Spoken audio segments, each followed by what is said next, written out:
This is the Lone Crater YouTube. We hope this video helps. In this video, I will explain how to remove a Ford Transit Connect headlight.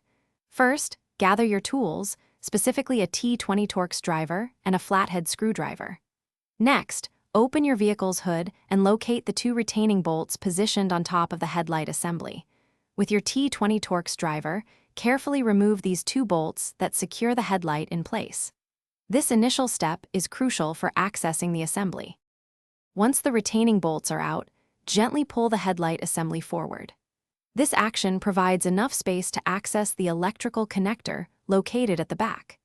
Carefully press the release tab on the connector and then pull it to disconnect the wiring harness. Be sure to check for any additional clips or tabs that might be securing the headlight assembly to the vehicle's frame and release them as needed. With the electrical connector disconnected and all clips released, you can now carefully maneuver the entire headlight assembly out of its housing.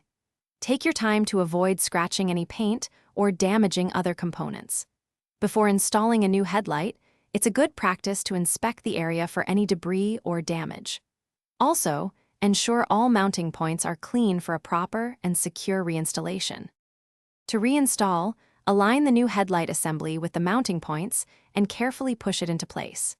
Reconnect the electrical connector, ensuring it clicks securely to confirm a good connection. Then, reinsert and tighten the two retaining bolts you removed earlier.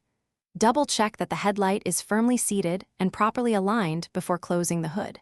For other great deals, and to check out those darn tough socks with a lifetime warranty, make sure to look at the links in the description below. Thanks for watching. Consider subscribing if we helped you.